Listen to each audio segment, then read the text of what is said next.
अस्सलामुअलैकुम। क्या हाल हैं आप सबके? उम्मीद है सब खैर खैरियत से होंगे। अल्लाह ताला हमेशा हम सबको अपने हिफ्ज़ व अमान में रखे, आमीन सुआमीन।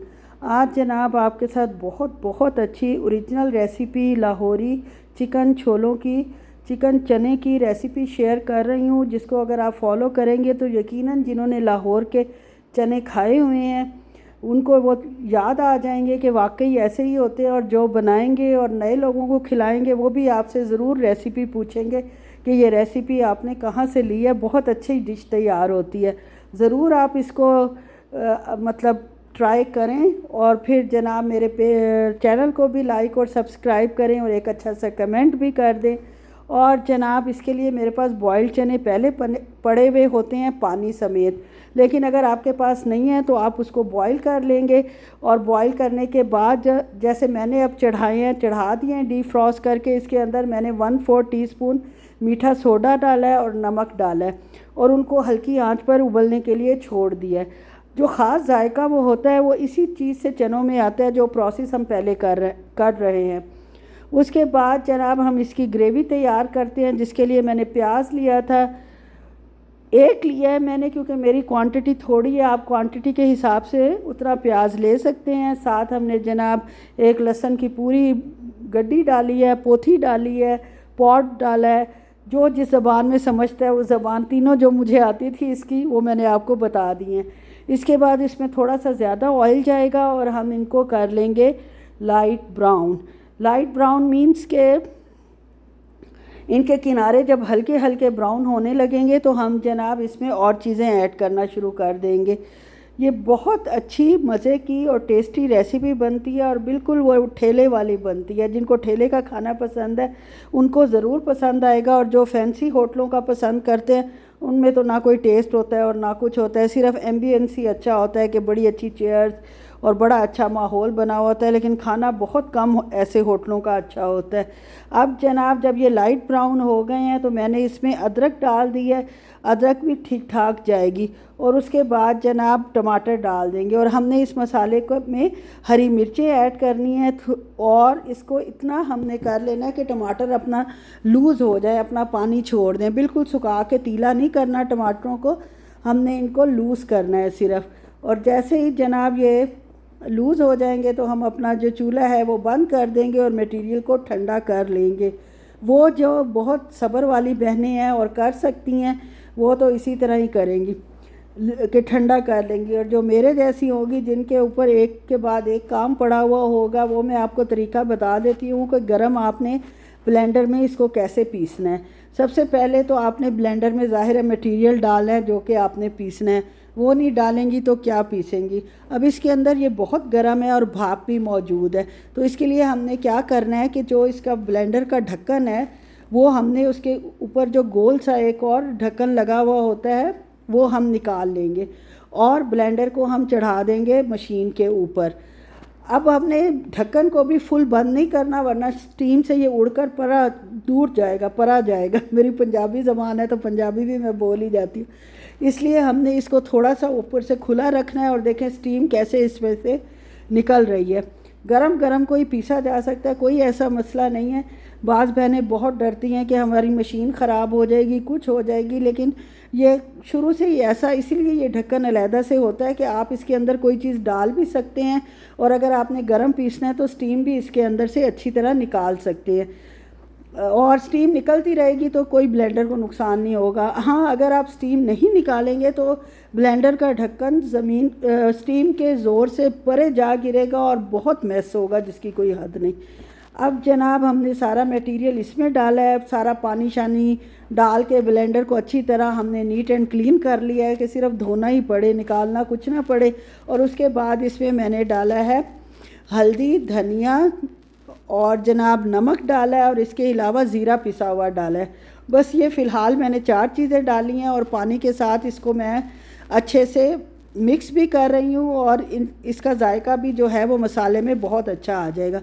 लेकिन आपको पता है कि जिस चीज़ में पानी हो उसके छींटे इतने उड़ते हैं कि अल्लाह ही हाफिज़ है, तो उन छींटों से बचने के लिए ढक्कन से ढक देंगे और ऑयल को निकलने देंगे। जब फुल ऑयल निकल आएगा तो चिकन आपके पास जो मौजूद है वो आपने इसमें डाल देना है। मैंने क्योंकि एक दिन पहले काट के रखा था, वरना आपको तो पता है मैं हमेशा पहले चिकन काटती हूँ और फिर पकाती हूँ, लेकिन एक दिन पहले ये कटा हुआ चिकन है जिसको मैंने फ्रिज में रखा हुआ था, और इसको मैंने इसके अंदर डाल के अच्छे से मसाले में कोट कर लूँगी, भून लूँगी। यानी भुनाई जो इसकी असल शुरू होगी वो थोड़ी देर बाद शुरू होगी। इसके बाद जनाब इसमें वाइट मिर्च जाएगी, वाइट सफ़ेद मिर्च पाउडर, और थोड़ा सा या अजीनो मोतो डाल लें या आप चिकन पाउडर डाल लें, ये आपके ऊपर है। कभी कभी अजीनो मोतो भी कुछ नहीं कहता, और चिकन पाउडर तो अक्सर खानों में आपको पता है इस्तेमाल होता ही है। इसके बाद जनाब जैसे ऑयल निकला है, ऑयल में मैंने डाल दी है सुर्ख मिर्च। सुर्ख मिर्च डालने का मकसद ये है कि जो पीली पीला सालन नज़र आ रहा है वो रेड हो जाए, लेकिन ये चने रेड कलर के नहीं होते, इनका कलर हल्का सा काला काला सा या उस टाइप का होता है, ब्राउनिश टाइप का। तो इसलिए इसमें इतनी मेहनत जो मैंने की है, पहले भी डाल देती मिर्च तो कोई फ़र्क नहीं पड़ना था। और साथ ही इसमें थोड़ा सा हाफ़ टी स्पून के करीब पेपरिका पाउडर जाएगा। उनको मिक्स करने के बाद इसमें 2 साबुत हरी मिर्चें आप डालेंगे, 2 या 4 अपनी क्वांटिटी के हिसाब से। मेरे पास तो तकरीबन 600 ग्राम चिकन है, तो मैंने 2 हरी मिर्चें इसमें डाली, और मसाला भी ज़ाहिर है उसी हिसाब से डाला है। उसके बाद जनाब इसमें जाएगी कुटी लाल मिर्च। थोड़ा सा भूनने के बाद लाल मिर्च नहीं जाएगी, कुटी काली मिर्च जाएगी। ये पाउडर हम नहीं डालेंगे, कुटी काली मिर्च को कूट के फ्रेश डालेंगे, या अगर कुटी पड़ी है तो वो डाल देंगे। अब चने जो हैं वो हमारे अच्छी तरह हमने 15-20 मिनट जो है उनको बॉईल कर लिया था मीठे सोडे के साथ और नमक के साथ, वो इसमें ऐड कर देंगे और आंच को बिल्कुल धीमा कर देंगे। धीमा करने के बाद ढक्कन दे देंगे और 5 से 10 मिनट तक छोड़ देंगे। चिकन भी गल गया है भूनते भूनते, जो 10 मिनट भुनाई की है। और जनाब इस दौरान हम सब चीज़ें डालते गए हैं। अब आपको पता है चूल्हा मेरा बिल्कुल साफ़ था, आपने शुरू में नोट किया होगा अगर किसी ने किया है, लेकिन भूनते हुए ये जब ऑयल निकला है तो इतने छींटे उड़े हैं कि सारे चूल्हे का सत्यानाश हो गया।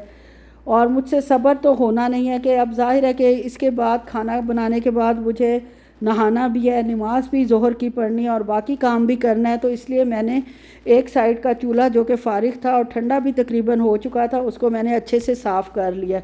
हालांकि मेरे हस्बैंड कई दफ़ा रोक चुके हैं कि ये जो लिक्विड डालती हो ये आग पे मत डाला करो, खुदा ना खास्ता कोई बड़ा हादसा भी हो सकता है। इसलिए आप भी अगर इस तरह करें तो बहुत एहतियात से कि चूल्हे की आंच जो है वो इस लिक्विड को ना लगे। अगर खुदा ना खास्ता लगे तो आग भी लग सकती है, अल्लाह ना करे। वैसे आप सब्र से काम लें तो बहुत बहुत अच्छा है, और सब्र का फल भी हमेशा मीठा होता है। खैर जनाब ये हमारा चनों का सालन 10-1 मिनट बॉईल हो चुका है। अब इसके अंदर आखिरी क्या चीज़ जाएगी, 2 चीज़ें जाएंगी। एक हम हरा धनिया डालेंगे और इसके बाद इसमें जाएगा पिसा हुआ गरम मसाला। उस पिसे हुए गरम मसाले का जो खुशबू इस वक्त इसमें आएगी और जो इससे इसका कलर भी बहुत अच्छा होगा और टेस्टफुल होगा। और मसाला में वही 5 बेसिक चीज़ें होनी चाहिए, बड़ी इलायची, लौंग, काली मिर्च, दालचीनी और सफ़ेद ज़ीरा। बहरहाल इसको अब छोड़ देते हैं और दूसरी साइड के चूल्हे को भी साफ़ कर लेते हैं। ये अभी गरम गरम है और इसमें से भी देखें स्टीम निकल रही है। आपको मैं कभी मशवरा नहीं दूंगी कि आप गरम गरम चूल्हे को साफ़ करें। खुदा ना खास्ता मेरी तरह आपने अपने लिए इमरजेंसी कोई बना ली हो तो फिर ज़रूर आप इसको साफ़ कर सकती हैं, वैसे ज़रूरत नहीं है।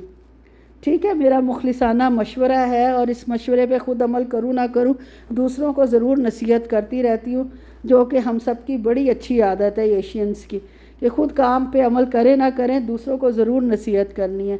जब तक चनों को दम आता है या उसको उतार के थोड़ा सा और सेट होते हैं तब तक चूल्हा तो साफ़ हो गया। और अब फ़र्श भी अच्छे से साफ़ कर लेते हैं, फ्लोर पे भी गंद कुछ ना कुछ मच ही जाता है। और मेरे तो छिलके उड़ उड़ के, छिलके तो मैं उठा लेती हूँ लेकिन उनके आगे पीछे वाले या कुछ जो है वो माशाल्लाह वैसे ही रह जाते हैं, चूल्हे के नीचे तक गंद चला जाता है। और अल्लाह माफ़ करे।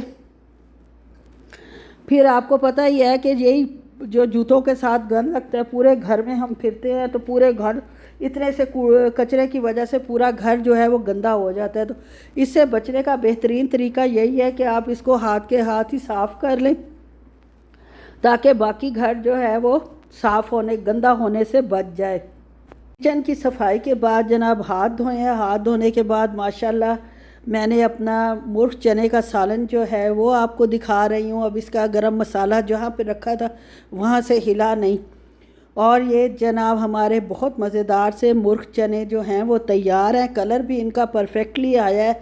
ऐसा कलर ही आपको ठेलों पे रेड़ियों पे मिलता है जो आप मज़े मज़े ले लेकर खाते हैं नान के साथ। और जनाब कोई अंडा डलवाता है, कोई कोफ्ता डलवाता है, और मज़े के मुर्ख चने जो हैं वो हमारे तैयार हैं। साथ मैंने सैलेड वगैरह काट के रखा हुआ है जिसमें कोकम्बर है और ऑलिव्स हैं और प्याज को पानी में भिगोया हुआ है क्योंकि प्याज बहुत कड़वे हैं, ऐसे तो खाए ही नहीं जाते। अब जनाब उधर से फ़ारिग होके आ गई हूँ लाउंज में, और लाउंज की भी हालत इतनी बुरी नहीं है जितनी होती थी जब मेरी छोटी छोटी नवाशियाँ आई हुई थी। तब तो माशाल्लाह कभी कोई खिलौना बिखरा हुआ है, कभी कुछ हो रहा है, कभी किसी के जूते पहने जा रहे हैं, कभी किसी का कुछ किया जा रहा है। लेकिन अब क्योंकि बच्चियाँ नहीं हैं माशाल्लाह और रौनक भी नहीं है तो इसलिए गंद भी नहीं है। ये तीनों चीज़ें आपको पता है लाज़िम मलज़ूम है। खैर जनाब ये इतना सा कूड़ा निकले, होता थोड़ा सा ही है लेकिन फैला हुआ बहुत बुरा लग रहा होता है। खैर जनाब यहीं तक था मेरा व्लॉग। अच्छा लगे तो